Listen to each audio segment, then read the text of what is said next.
pessoas dentro desse slide lindo que a Luísa preparou, não estão conosco, mas que fizeram parte da nossa história. E hoje não pôde estar conosco aqui, foi uma pessoa usada por Deus. O Senhor, Ele tem ministrado dentro das nossas vidas 2 pontos principais. O primeiro ponto é o amor. A gente realmente prima pelo amor às vidas e pelas situações. Aprendi ainda com o pastor Ayrton que pessoas são mais importantes do que coisas. E também o ministério de ensino.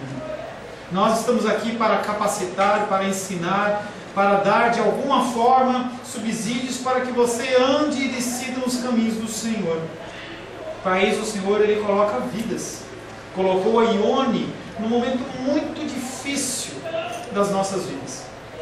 E a Ione nos acolheu, a Ione esteve ali nos ajudando e ela foi muito amorosa e nos ajudou bastante. Na sequência o Senhor colocou a vida do Zé Dias e da Gildinha de uma forma maravilhosa, em que nós começamos um trabalho lá e foi um tempo de muita alegria, nós tivemos muita comunhão, nós temos um laço com as pessoas daquele tempo que é algo sobrenatural, porque nós vivemos muito perto. A gente viu o seu João construir na casa dele, a gente passava pelo meio do muro, era um tempo muito gostoso. Mas como todos os tempos, eles passam, e aprove ao Senhor a gente vir para esse lugar. Não sei quais são os planos do Senhor daqui para frente.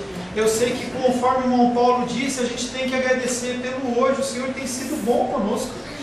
O Senhor, Ele tem nos ajudado, nos abençoado, nos instruído. Nós sabemos que nosso grupo é um grupo pequeno e às vezes eu questiono a Deus nas minhas orações e o Senhor fala comigo: não se preocupa com isso. Cuida desse grupo, cuida das pessoas, ama, insere amor, insere ensino, corrige como pai, ama como irmão. E isso tem sido um dos moveres, um dos propósitos do Senhor na minha vida. Por isso eu escolhi para o dia de hoje, você pode colocar, por favor, o Salmo 121, para a gente fazer uma breve meditação. Por favor. Não, olhou ICSV. Tá? O Senhor, Ele me colocou no coração para que a gente estivesse meditando sobre esse salmo. Um salmo pequenininho, um salmo que eu não vou entrar na profundidade. Nós, dentro do ensino de pregação expositiva, nós temos trabalhado 1, 2 versículos. Talvez um salmo como esse seria assunto para 4, 5 domingos. A palavra de Deus é riquíssima e nunca nós vamos conseguir saber tudo dela. Você pode estudá-la e sempre ela tem algo novo para nos ensinar. Salmo 121, versos de 1 a 8. Eu quero convidar você a abrir a palavra de Deus no Salmo 121, versos de 1 a 8. O tempo hoje é de alegria, mas os tempos eles mudam. Na sexta-feira estávamos no Campo da Esperança fazendo o ofício fúnebre da irmã Naldinha. Chorávamos, estávamos tristes naquele momento. O Senhor sustentou a todos e hoje é novamente um tempo de alegria. Nós temos que aprender a viver os tempos de Deus, sempre confiando nele. Pode virar para mim. Salmo 121, vou ler do verso 1 ao 8, Salmo 121 inteiro. Assim diz a palavra de Deus: eleva os olhos para os montes, de onde me virá o socorro? O meu socorro vem do Senhor, que fez o céu e a terra. Ele não permitirá que os teus pés vacilem, não dormitará aquele que te guarda. É certo que não dormita nem dorme o guarda de Israel. O Senhor é quem te guarda, o Senhor é a sombra à tua direita. De dia não te molestará o sol, nem de noite a lua. O Senhor te guardará de todo mal, guardará a tua alma. O Senhor guardará a tua saída e a tua entrada, desde agora e para sempre. Palavra do Senhor, amém? Amém. Senhor, em nome de Jesus, nós lemos a tua palavra. Somos agraciados pela leitura da tua palavra. A tua palavra é completa, a tua palavra é perfeita. A tua palavra ela nos alimenta, nos direciona, nos move. E nós estamos nesta noite nos submetendo a esta mesma palavra. Pedimos ao Senhor, primeiramente, que o Senhor abra o entendimento do nosso espírito, que nós possamos receber os ensinamentos não da forma que o nosso coração quer receber, porque o nosso coração é enganoso, mas que nós possamos receber o ensino do Senhor conforme a Tua vontade, com o objetivo de que nós nos amoldemos à Tua vontade. Eu, Pai querido, como um humilde servo, como um canal do Senhor, eu clamo a Ti por misericórdia, Senhor. Os Teus filhos e as Tuas filhas estão aqui para ouvir um recado do Senhor, e eu não tenho nada a oferecer, Senhor, mas me coloco à Tua disposição, pedindo que o Teu Espírito Santo me utilize como um instrumento, segundo a Tua vontade, em nome de Jesus. Amém. A palavra de hoje tem como título: Deus é o nosso guardião. Aleluia por isso. Quem é o teu guardião não é o homem, não é o presidente, não é a polícia, não é algum pastor, algum líder, mas o teu guardião chama-se Deus. Esse salmo é um salmo que expressa confiança. A situação é uma situação de um homem necessitado que busca Deus e encontra em Deus a sua cura, a satisfação das suas necessidades. Nada desse texto vem a dizer o que esse homem está passando, porque os salmistas, na sua grande maioria, falavam do que eles passavam no momento, e eles escreviam aquilo que o Senhor colocava nos seus corações. Era como se fosse uma conversa com Deus, e aquele homem estava passando por uma dificuldade. Esse salmo, ele serve para mim, e ele serve para você. Eu não sei o que você passa. Quando você se fecha no seu quarto, que as luzes se apagam, que todo mundo vai dormir, é só você e Deus.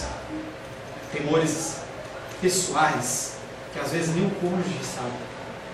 Nós temos um casalzinho novo, estão aprendendo a se conhecer ainda. Tive o privilégio de participar da cerimônia de casamento de Carol e Fabiano. Eles estão começando a se conhecer. E talvez nas noites, nas madrugadas, acorde e fale assim: o que eu faço nessa situação ou naquela? Casais com mais tempo, como o seu João, talvez ainda acorde pensando: será que tem algo que eu possa fazer ou que eu não possa fazer? Nossos corações, eles são voltados a Deus. A composição desse salmo sugere uma reflexão interior. Esse homem, ele está sozinho, passando por uma luta e passando por uma dificuldade. Nos versos 1 e 2, o salmista pergunta e ele mesmo se responde: de onde me virá o socorro? Ele sabe que ele não pode depender de homem, ele depende do Senhor. Tudo vem dele. A sentinela exerce a sua função, sobretudo de noite. E se ele dorme, quem vai guardar? A função do sentinela, do guarda, não é para durante o dia, é muito mais ativo durante a noite. Se ele dormita, se ele cochila e se ele dorme, quem vai guardar? Nós podemos ficar tranquilos, porque o nosso Redentor, aquele que nos guarda, ele não dorme, ele não cochila, ele não dá aquelas pescadinhas, mas ele está sempre alerta. Salmo 121:4 diz: é certo que não dormita nem dorme o guarda de Israel. Isso é uma citação diferente para as pessoas que acreditam em outros deuses, ou colocam a sua confiança em situações, em planos de saúde, em poupanças, em aposentadorias e qualquer outro tipo de coisa, ao qual eu não estou dizendo para você que é ruim. Não é ruim você ter uma poupança, uma reserva financeira. Não é ruim você ter um plano de saúde. Não é ruim você ter uma casa própria. Entenda que essas coisas são bênçãos, mas você não pode se firmar nessas coisas. Quando você se firma nessas coisas, pode ser que você tropece e você caia. As pessoas que confiam em outros deuses, elas agem desta maneira. Elas tropeçam e caem. 1 Reis, capítulo 18 e 27, numa cena típica do Antigo Testamento, em que os profetas de Baal estão sendo confrontados em relação ao Deus de Israel. Elias olha para aqueles homens e vê que nada acontece. Quer que liga?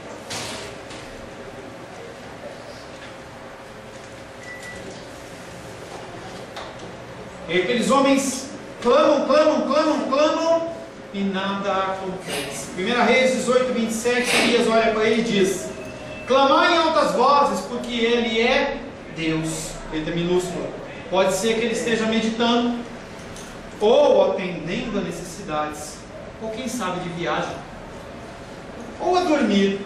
E vocês clamando em altas vozes, vocês vão despertar. Era o costume do entendimento que os deuses eles tinham atividades, e eles não conseguiam interagir com a população que acreditava nele de uma maneira instantânea, fiel, ou de uma maneira onisciente, onipotente, onipresente, porque é verdade, apenas o nosso Deus ele tem essa característica. Os 2 primeiros versículos, a gente faz os PowerPoints, mas eles sempre falham, né? Paciência. Eleva os meus olhos para os montes, de onde me virá o socorro. Meu socorro vem do Senhor, que fez os céus e a terra. Salmo 121, verso 1 e 2. Os olhos se levantaram a partir da cidade das suas muralhas, com a defesa natural das montanhas à sua volta. Peregrinos em Jerusalém estão saindo para uma peregrinação. Eles veem os muros, eles veem a fortaleza da cidade, e eles conseguem contemplar a montanha. Eu nunca fui em Jerusalém, mas se você pesquisar na internet, ou se você tiver o privilégio de ir lá, você vai ver que os montes, eles cercam Jerusalém como uma proteção natural. Se imaginarmos peregrinos, nós podemos vê-los, aqueles homens saindo da cidade santa para um outro lugar. O caminho se eleva ao começar a subida, e o olhar continua em ascensão, transcendendo acima dos montes, porque naquele tempo o povo era idólatra, havia idolatria. O povo de Israel, como eu e você, nós temos parcelas de idolatria no nosso coração, em relação a santos, em relação a imagens, em relação a coisas e situações. Em Israel não era diferente. Quando as pessoas olhavam para os montes, muitas vezes eles viam pequenas capelas onde se adorava Baal, se adorava Astarote, uma série de deuses, tudo importado de outros reinos, de outros povos. E as pessoas subindo para fazer o transpor do monte, a primeira coisa que eles olhavam era para essas imagens, mas eles sabiam que aquelas imagens não podiam auxiliá-los em nada. Eles tinham que olhar acima dos montes, de onde lhes vinha o socorro. Nossos pensamentos nunca estão suficientemente fixos na palavra de Deus, em especial quando os perigos nos inquietam, ou somos assaltados por dolorosas tentações, e assim vacilamos, como o salmista relata.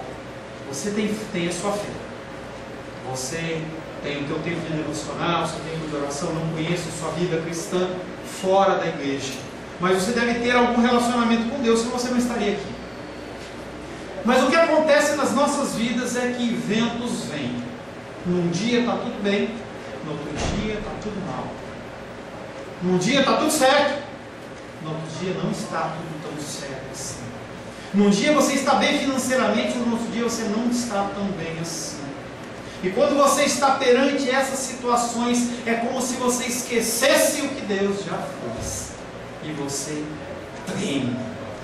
E você treme. Pastor, isso é algo simplesmente da minha vida? Não, eu vivo uma condição semelhante à sua.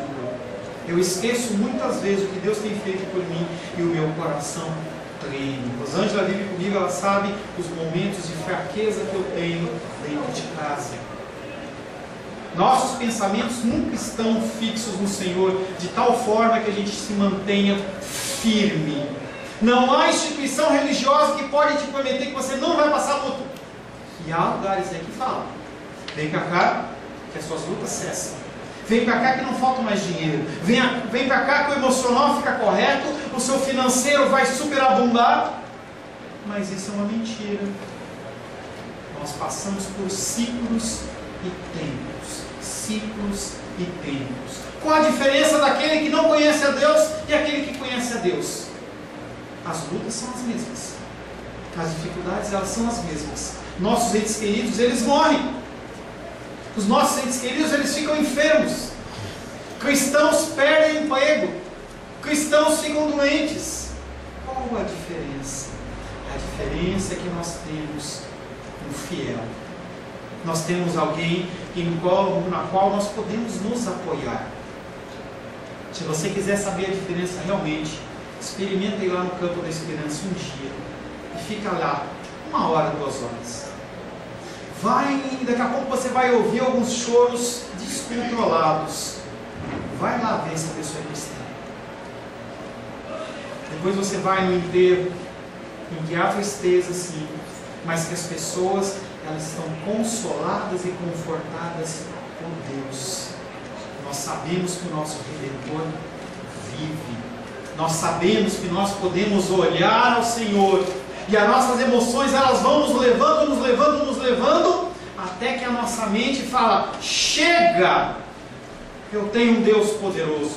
E as palavras elas começam a fluir no teu coração e você se lembra de tudo que Deus já fez. E o seu coração se acalma, você consegue olhar com serenidade para os problemas e os resolver. Salmo 121, verso 3. Ele não permitirá que os teus pés vacilem, não dormitará aquele que te guarda. Ele não dormitará, ele não cochilará.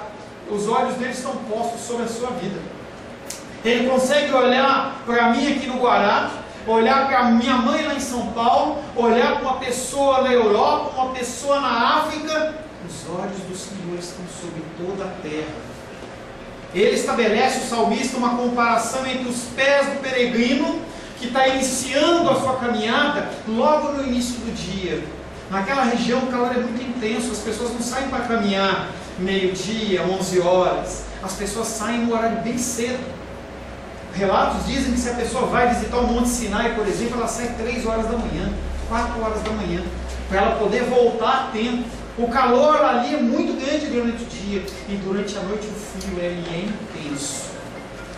Tem a posição do peregrino que inicia o seu projeto, a sua caminhada, mas em paralelo tem a minha vida e a sua vida. Muitas vezes nós andamos em trevas, sem saber o que fazer. Faço ou não faço? Vou ou não vou? Compro ou não compro? O que fazer? Confiar em Deus, há uma certeza. Quando você tem dificuldade, você leva os seus olhos aos montes e você sabe que o seu socorro vem do Senhor. Mas as pessoas que não têm Deus, os seus atalaias são cegos, nada sabem, todos são cães mudos, não podem ladrar, sonhadores preguiçosos que gostam de dormir. Você confia em outros deuses, você fica perdido. Você confia em pessoas, você fica perdido, você precisa de Deus. Salmo 121, 4. É certo que não dormita nem dorme o guarda de Israel. Então, o Deus de Israel recebe um novo título, o guarda de Israel. É aquele que está sempre guardando os seus caminhos. Você vai ver que a guarda, que o cuidado do Senhor é de uma maneira total e completa sobre a minha vida e sobre a sua vida, sobre as coisas que nos cercam. Tem certa passagem em Josué em que ele começa a conquistar a terra prometida e o Senhor olha e fala assim: esses carros e esses cavalos você queima.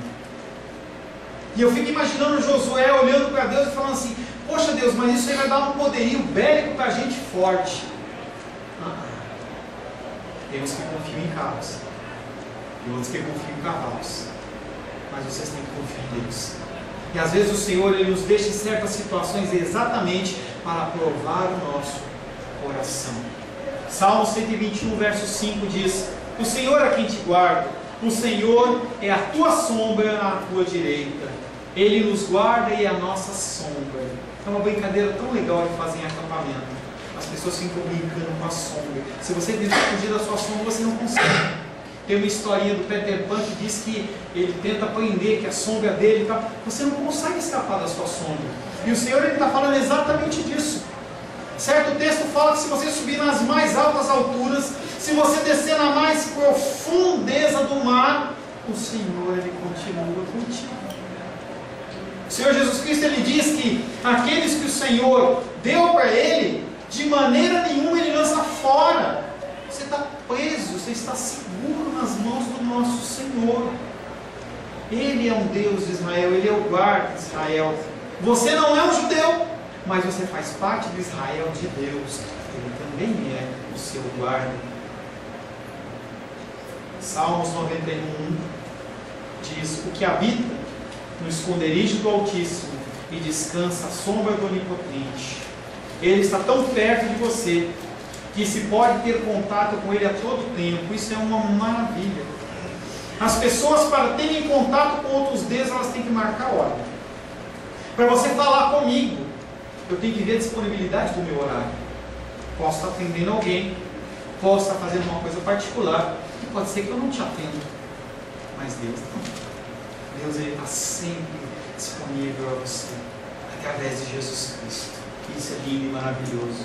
Ele está perto de mim, Ele está perto de você. Não há intermediários, não há filas, não há horários de visita. Através de Jesus, nós temos livre acesso ao Pai. De noite, de dia não te molestará o sol. Salmo 121, verso 6. De dia não te molestará o sol, nem de noite a lua. Sol e lua foram criados por Deus e têm poder sobre nós, seres humanos. A gente não sente tanto aqui em Brasília, mas a gente sente o calor, a gente sente a sequidão. A hora que fechou a porta ali por causa do barulho, a pessoa já começou a olhar para o ar-condicionado. Nós somos influenciados pela temperatura. E o Senhor, Ele cria o sol, o Senhor cria a lua, cada um para reger um período. Mas ali naquela região de Israel, temperaturas altíssimas, tanto para baixo como para cima. Ele nos protege tanto no calor como no frio. Neemias capítulo 9, verso 12: guiaste-os de dia por uma coluna de nuvem e de noite por uma coluna de fogo, para lhes alumiar o caminho por onde haviam de ir. Com Deus, o calor, ele é abrandado pela nuvem do Senhor. Você passa lutas, mas você tem o teu coração consolado por Deus.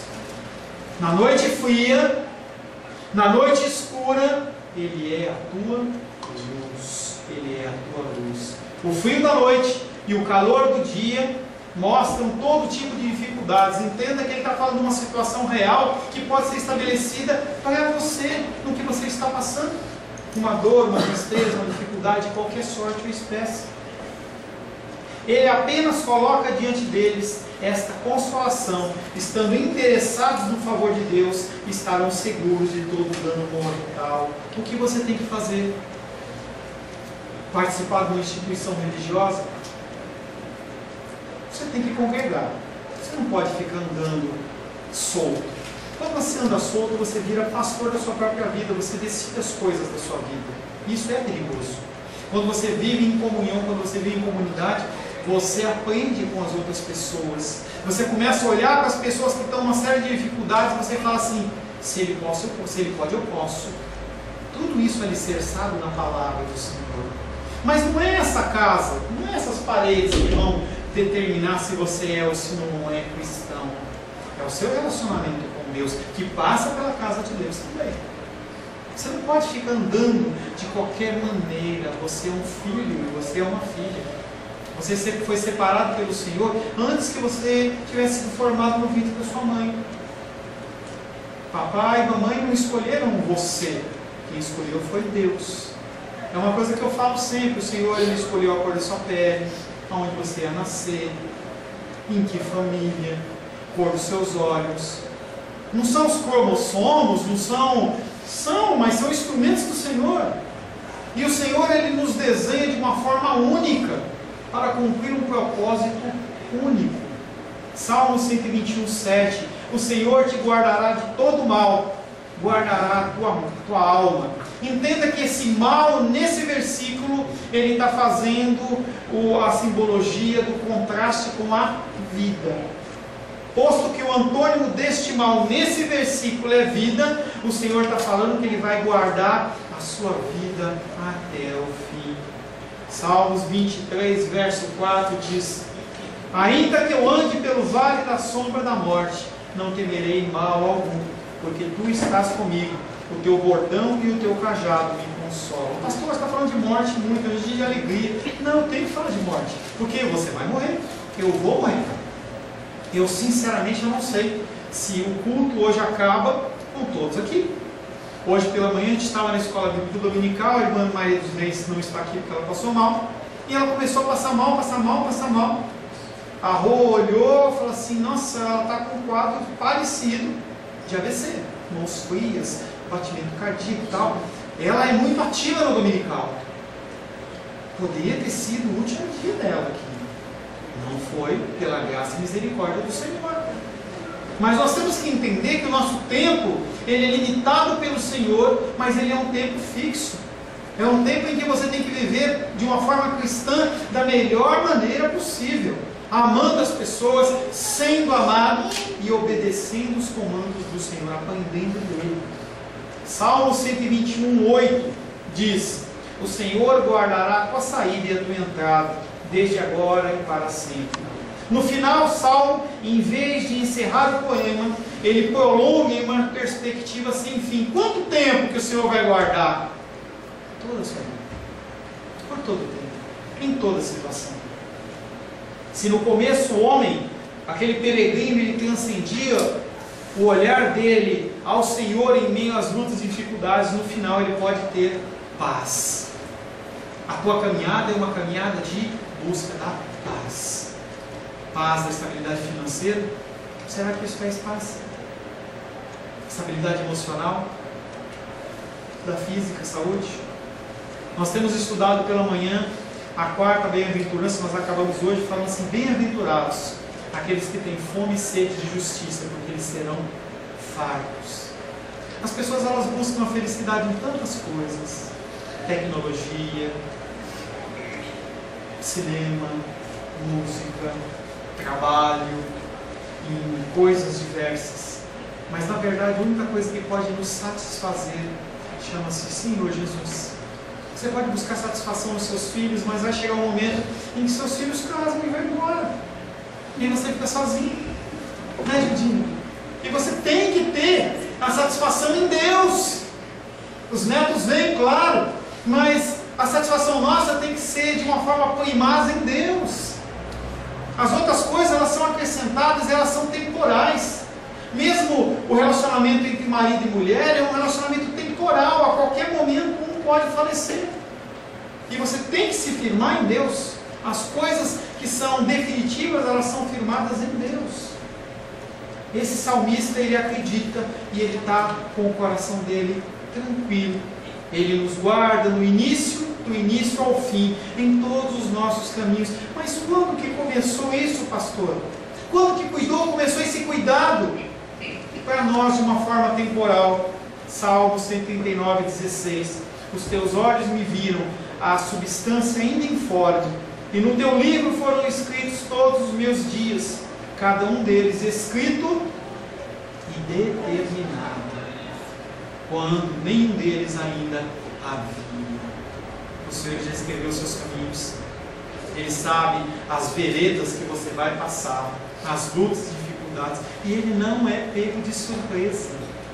Por mais que certas situações pareçam que Deus não está no controle, Ele está no controle. O que acontece é que a minha mente e a sua mente não conseguem pensar como Deus. A nossa mente é muito limitada, não tem como. Até onde chega o sempre de Deus? Será que você consegue quantificar quanto que é esse sempre de Deus? O nosso tempo é contado, horas, minutos, segundos, dias, meses, anos, séculos, décadas, milênios. Será que você consegue imaginar acima de 5.000 anos? Será que a sua mente consegue pensar nisso? Quando os malucos cientistas falam assim, olha, tal ossada é de 1 milhão de anos, você consegue imaginar isso? Deus é muito maior que isso. Ele é muito mais longínquo que isso.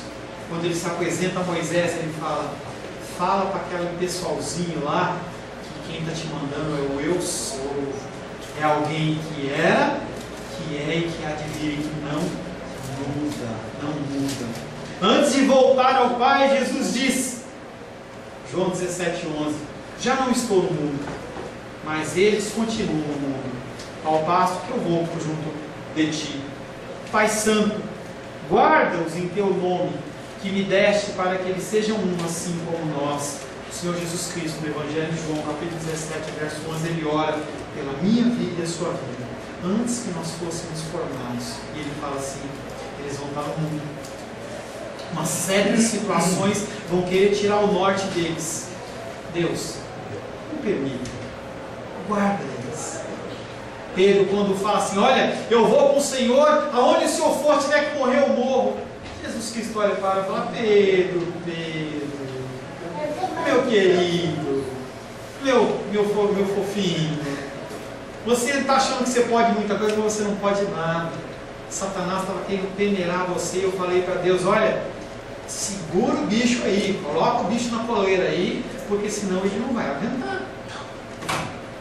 A nossa realidade, infelizmente, é que mesmo quando merecemos, quando parecemos haver experimentado amplamente o que significa essa proteção da parte de Deus, eu creio que você já foi abençoado por Deus. Amém? Uma vez, 2 vezes, 5 vezes, 10 vezes, 1 milhão de vezes, 10 milhões. Quantas bênçãos? Vai colocando no papel.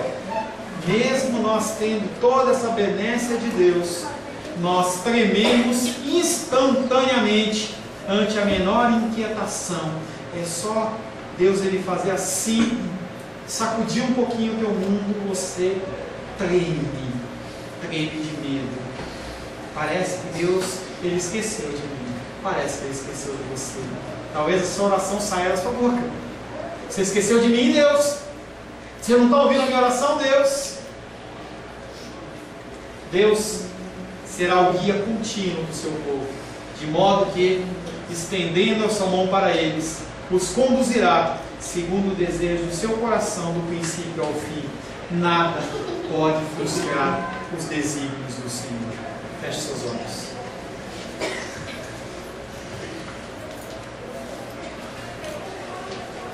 Senhor Deus, nesta noite nos alegramos.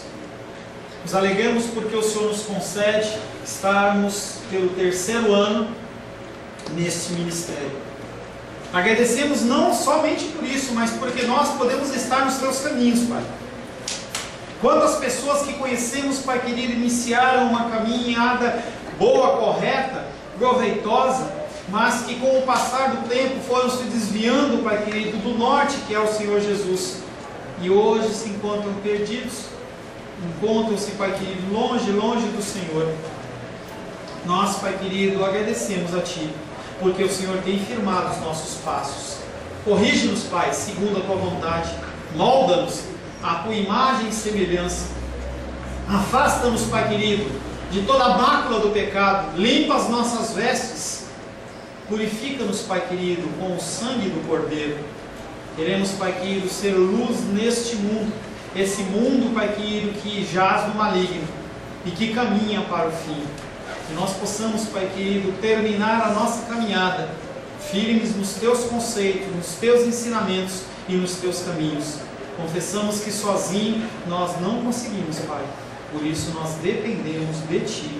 Espírito Santo, nos convence do pecado, da justiça e do juízo. É o que Te pedimos em nome de Jesus. Amém. Amém. Glórias ao Senhor. A paz seja convosco. Meu nome é Paulo César. Eu sou pastor da Igreja Cristã Semente de Vida, aqui em Brasília, Distrito Federal. Me alegro que a palavra tenha te alcançado. A palavra faz isso. Ela alcança as pessoas aonde quer que elas estejam. E você foi agraciado com esta palavra. Não que eu tenha nada especial a te dizer. A palavra ela é suficiente e ela usa quem ela quer. E eu me alegro por ter sido um canal para poder te abençoar. Mas eu quero te dizer que não basta você ser um ouvinte, não basta ser uma pessoa que se alegra quando você ouve a palavra de Deus. A vida, ela é feita de decisões. Se você está ouvindo essa palavra hoje, eu creio que o Espírito Santo tem um propósito especial com você. Muito mais do que prosperidade, muito mais do que uma cura física, uma cura emocional ou espiritual, Ele quer te alcançar para a vida eterna. Nós investimos nosso tempo, nós investimos as nossas forças em coisas terrenas, mas o Senhor, Ele tem muito mais a oferecer. Ele tem sim para você a cura, Ele tem sim para você a prosperidade, mas Ele tem muito mais que isso. Submeta-se a um Deus que Ele é capaz de mudar e transformar a sua vida por completo. Creio que o Espírito Santo Ele é capaz de tocar o teu coração. Quero pedir que você curve a sua cabeça. Senhor, em nome de Jesus, coloco na tua presença essa vida que ouve esta ministração, que ouve esta palavra. Pai, eu não tenho capacitação nenhuma, mas o teu Espírito Ele é capaz sim de tocar nesta vida, gerar nela mudança, transformação, arrependimento, e que ela possa simplesmente bater no peito, convencendo-se que é pecadora e que precisa de um Deus salvador. Não há um caminho a ti, meu Deus, que não seja através de Cristo. E eu lhe peço, Pai querido, que você alcance essa vida e ele possa sim tomar uma decisão pessoal pelo Senhor, em nome de Jesus. Amém. Amém, meu querido. Amém, minha querida. Fico contente que você esteja ouvindo essa ministração até o fim. E peço que você não se limite a ouvir os cultos pela internet. Você procure perto da sua casa uma igreja, um lugar que proclame a palavra do Senhor. Eu oro para que o Espírito Santo te direcione nessa busca, porque muita coisa tem sido oferecida que não é o Evangelho. Eu abençoo a sua vida em nome de Jesus. Amém.